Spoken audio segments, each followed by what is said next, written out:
India editor association Telangana అధ్యక్షునిగా doctor Barigela Shiva. Doctor BR Ambedkar ఆశయ సాధకునిగా అరుదైన గౌరవం. 17 రాష్ట్రాలకు గాను ఎడిటర్స్ అధ్యక్షులు నియమించారు. తెలంగాణ యువకుడు జేవీ సంస్థల ఎడిటరు డాక్టర్ బరిగెల శివను అధ్యక్షుని నియమించారు. ఆల్ ఇండియా ఎడిటర్ అసోసియేషన్ అధ్యక్ష పదవి బాధ్యతను పెంచింది. ప్రజాసేవకు పత్రిక మీడియా రంగంలో మరింత చేరువ చేసింది. ఇది నిజంగా ఒక చరిత్రాత్మకమైనది. నేను ఎందుకు చెప్తున్నంటే ఇలా ప్రపంచవ్యాప్తంగా జేబీ నినాదం చాలా బలమైనది. ఇవాళ భారతదేశంలో కూడా 140 కోట్ల జనాభాలో జైవీ నినాదం అందరికీ తెలిసినటువంటి నినాదం. ఆఖరికి బ్రాహ్మణ్స్, ఆఖరికి ఇలా ఉన్నటువంటి పార్లమెంట్లో సైతం కూడా రాహుల్ గాంధీతో పాటు దేశ ప్రధాని కూడా జైవీం అనేటువంటి నినాదాన్ని కూడా తెలుసుకునే ప్రయత్నం చేసి జైభీం జైభీం అంటుంటే ఇలా పార్లమెంట్ సైతం ప్రపంచవ్యాప్తంగా మారుమోగినటువంటి సందర్భాలు కూడా మనం చూసినాం.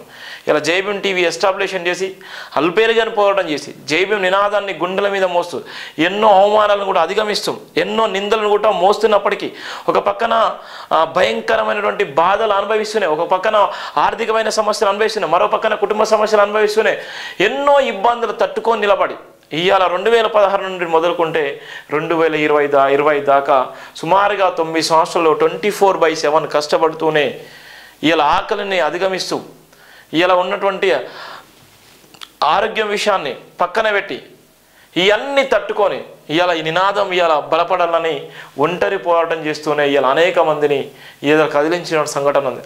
ఆ నేపథ్యంలోనే భారతదేశ వ్యాప్తంగా అన్ని రాష్ట్రాల నుంచి ఇలా కమిటీలు వేయడం జరిగింది. ఆ కమిటీలకు సుమారుగా 3 నెలల టైం పట్టింది. 90 రోజుల నుంచి ఎవరు నిజమైనటువంటి జర్నలిస్టులు ఉన్నారు, ఎవరు నిజంగా జాతికి ఉపయోగపడేటువంటి వ్యక్తులు, ఎవరు ఓబీసీ ఎస్సీ ఎస్టీకి సంబంధించినటువంటి బాబాసాహెబ్ అంబేద్కర్ అడుగుజాడలో బాబాసాహెబ్ అంబేద్కర్ గారి ఆలోచన విధానంలో ఇలా ఉన్నటువంటి ఒక పక్కన మనోవాదం భయంకరంగా ఇలా పెను ప్రమాదాలుగా మారినప్పటికీ ఆ పెను ప్రమాదాలు అనేక మంది నకిలీ అంబేద్కరిస్టులు ఇలా నకిలీ వివిధ రకాల సంబంధించిన కులాలు వాళ్ళకు మద్దతు ఇస్తూనే ఇలా మోసం చేసేటువంటి క్రమంలో ఆ 90 రోజుల నుంచి జరిగేటువంటి ప్రక్రియలో భాగంగా నన్ను తెలంగాణ రాష్ట్ర అధ్యక్షునిగా నియమించడం జరిగింది. All India editor association. అది చాలా పెద్ద నెట్వర్క్, అది భారతదేశ వ్యాప్తంగా చాలా పెద్ద నెట్వర్క్. ఈ నెట్వర్క్లో చాలామంది ఉన్నటువంటి మేధావులు ఉన్నారు. ఇలా ఉన్నటువంటి 17 రాష్ట్రాలు, ఇప్పుడు జరిగేటువంటి ఇంకా మిగిలిన రాష్ట్రాలు కూడా వీళ్ళందరూ కూడా దాని సభ్యులుగా ఉండేటువంటి ప్రయత్నం చేస్తున్నారు. ఆ సభ్యులుగా కాదు, వాళ్ళకు రాష్ట్ర అధ్యక్ష పదవులు ఇచ్చేసి పూర్తిగా ఆ జరిగేటువంటి క్రమంలో ఏదైతే జరుగుతుందో ఆ క్రమంలో ఒక పెద్ద నెట్వర్క్ను ప్రపంచవ్యాప్తంగా దేశవ్యాప్తంగా ఒక పెద్ద నెట్వర్క్ను కూడా స్టార్ట్ చేయబోతున్నా. నెట్వర్క్ నిజంగా ఆ నెట్వర్క్లోకి నేను వెళ్ళడం నిజంగా నేను గర్వంగా ఫీల్ అవుతాను. నాకు అధ్యక్ష పదవి ఇచ్చినటువంటి కరణ్జీ గారికి నేను మనస్ఫూర్తిగా ధన్యవాదాలు కూడా తెలియజేస్తున్నాను. అది ప్రధానంగా ఎందుకు చెప్తున్నంటే మనిషి సాధించాలనుకున్నప్పుడు ఏదైనా చేస్తాడు. మనిషి కసి ఉన్నప్పుడు ఏమైనా చేసేటువంటి పరిస్థితి ఉంటుంది. ఆ పరిస్థితిలో భాగంగానే ఇక్కడ ఉన్నటువంటి 17 రాష్ట్రాలకు సంబంధించినటువంటి అధ్యక్షులు నియమించడంలో ప్రధానంగా తెలంగాణ రాష్ట్రం నుంచి నన్ను నియమించినందుకు నేను ఆయనకు మనస్ఫూర్తి కూడా ధన్యవాదాలు తెలియజేస్తున్నాను. ఈరోజు 2వ వార్షికోత్సవ దినోత్సవం. ఎందుకోసం అంటే ఇప్పటికీ అది షార్ట్ టైంలో ఎస్టాబ్లిషన్ చేయడం జరిగింది. ఇప్పటికీ కొన్ని వందల మంది ఎడిటర్లను కూడా కదిలించిన సందర్భంలో ఎక్కడ చిన్న సమస్య అయినా కూడా భారతదేశ వ్యాప్తంగా కూడా చర్చ జరిగేటువంటి ప్రమాదం ఉంది. ఇక్కడ ఏ చిన్న న్యూస్ రాయాలన్నా కూడా భారతదేశ వ్యాప్తంగా ఉన్నటువంటి అన్ని రాష్ట్రాల్లో కూడా మన రాసిన వార్త కూడా అన్ని రాష్ట్రాలకు వెళ్ళిపోయేటువంటి పరిస్థితి ఉంది. ఆ నెట్వర్క్లో భాగంగా జైభీం టీవీ జైభీం దినపత్రిక కూడా ఒక మొదటి వరుసలో ఉందని చెప్పడానికి నేను గర్వపడతాను. కష్టపడి పనిచేస్తూ నిజాయితీగా నిలిస్తే ఎంతటి గొప్ప అరుదైన అవకాశాలు లభిస్తాయో ప్రస్తుతం భారతదేశ వ్యాప్తంగా ఆల్ ఇండియా ఎడిటర్ అసోసియేషన్ అధ్యక్షులుగా 17 రాష్ట్రాల పత్రికా టీవీ రంగానికి సంబంధించిన యాజమాన్య ఎడిటర్లను ఎంపిక చేయడం జరిగింది. అందులో అతి చిన్న వయసులైన డాక్టర్ బరిగెల శివను తెలంగాణ రాష్ట్ర ఆల్ ఇండియా ఎడిటర్స్ అసోసియేషన్ అధ్యక్షునిగా ఎంపిక చేయడం ఎంతో గర్వకారణం. ఉన్నతమైన లక్ష్యాలతో కష్టం ఎదుర్కొని పనిచేయడం గొప్ప వ్యక్తుల లక్ష్యం.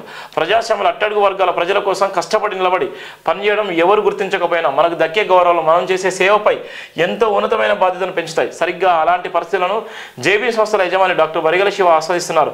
ఆల్ ఇండియా ఎడిటర్ అసోసియేషన్ ఈరోజు భారతదేశ వ్యాప్తంగా 17 రాష్ట్రాల అధ్యక్షులను ప్రకటించిన నేపథ్యంలో all India editors association Telangana రాష్ట్ర అధ్యక్షునిగా డాక్టర్ బరిగెల శివను నియమించినందుకు జాతీయ అధ్యక్షులు కరణ్కి ప్రత్యేక ధన్యవాదాలు కూడా తెలియజేసిన నేపథ్యం ఉంది.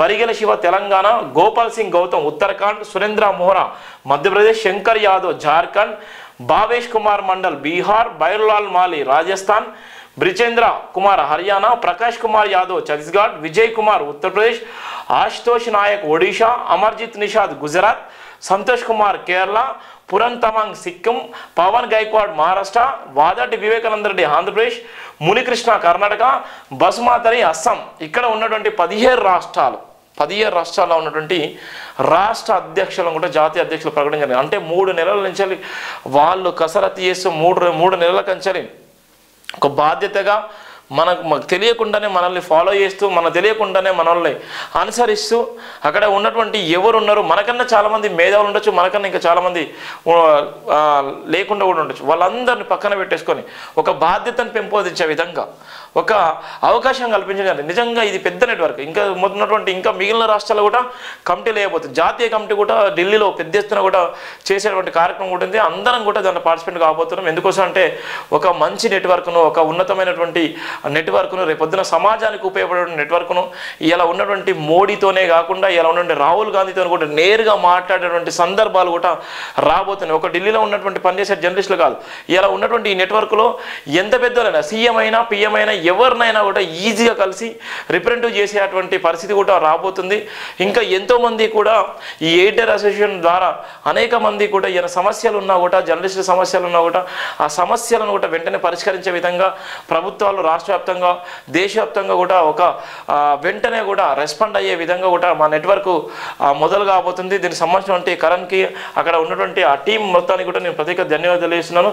చాలా వరకు అయితే హ్యాపీగా అనిపించినటువంటి సందర్భాల్లో, ఎందుకోసం అంటే నాకు కొంత జ్వరం, కొంత ఇబ్బందిగా ఉంది, చెప్పలేకపోతున్నాను. ఎందుకోసం అంటే చాలా వరకు 1, 2, 3 గంటల దాకా నిద్రపోకుండా పేపర్ వార్తలు రాస్తూనే మరో పక్కన ఎక్కడైనా అన్యాయం జరిగినా కూడా సుడిగాలి పర్యటనలో భాగంగా ఒంటరి పోరాటం చేస్తున్నాను. ఎక్కడ అన్యాయం జరిగినా నేను ఉన్నానన్న భరోసాతోనే ఎంతోమందికి ఒక పెద్దనలాగా, ఒక కుటుంబ సభ్యుల్లాగా ఒక పక్కన ప్రజాసేవ చేస్తూనే మరో పక్కన ఈ టీవీ ఛానల్ పేపర్ రంగాల్లో కూడా క్రియాశీలక పాత్ర పోషిస్తూనే ఉన్నాము.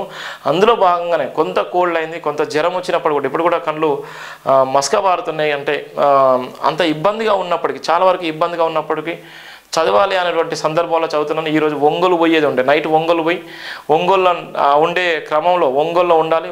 ఒంగోలుకు వెళ్ళేటువంటి క్రమంలో కూడా అప్పటికే ఎక్కడెక్కడో తిరుగుతున్నాను. సుడిగాలి పర్యటనలు బాగా పోలేని పరిస్థితి ఉంది. అందువల్లనే నేను వాళ్ళకు కూడా నూతన దంపతులు పాపం మా డాక్టర్ పీటర్ గారు ఇక్కడ జయబెన్ దినపత్రికలో పెళ్లి చేశాను. జయబెన్ టీవీ ఆఫీసులోనే ఘనంగా కులంతరవ్యం చేశాను. అమ్మాయి మంచిర్యాల అమ్మాయి, అబ్బాయిది ఒంగోలు దగ్గర ఒక గ్రామము. ఆ అబ్బాయికి ప్రేమ వివాహం చేయడం వల్ల వాళ్ళ పెద్దలను కూడా ఒప్పించి ఇవాళ సూర్యాపేట ఏదైతే మంచిర్యాల జిల్లా నుంచి వెళ్ళి వాళ్ళు అక్కడికి ఒంగోలుకి వెళ్ళడం జరిగింది. వాళ్ళ ఇద్దరి సమక్షంలో అద్భుతంగా దేవుని సన్నిధిలో మంచి పెళ్లి కూడా జరగబోతుంది. 10 గంటలకు ఇప్పుడు పెళ్లి కూడా జరగబోతుంది. పాపం నా కాల్ చేసినప్పుడు నేను రాలేనని చెప్పడం జరిగింది. ఎందుకోసం అంటే సమయభావం వలన. సమయభావం చాలా ఇంపార్టెంట్. మనం ఎంత హార్డ్ వర్క్ చేస్తే, ఎంత కష్టపడితే అంత లైఫ్ ఉంటుంది. ఎంత డెడికేషన్గా, ఎంత ఇష్టంగా, ఎన్ని కష్టమైనా ఎంత ఇష్టంగా మనం ముందుంటే ఏదైనా సాధించవచ్చు, ఏమైనా చేయొచ్చు. ఎందుకంటే అనగారిన వర్గాలు, ఊరికి దూరంగా వెలవయ్యేటువంటి కుటుంబాల నుంచి వచ్చినటువంటి జాతులకు మేమున్నామనే భరోసా కల్పించేది జయబెన్ టీవీ, జయబెన్ దినపత్రిక. దయచేసి ప్రతి ఒక్కరు కూడా జయబెన్ టీవీ ఛానల్ సబ్స్క్రైబ్ చేసుకోండి, షేర్ చేయండి, విలువైన కామెంట్ చేయండి. Thank you so much. జై భీమ్.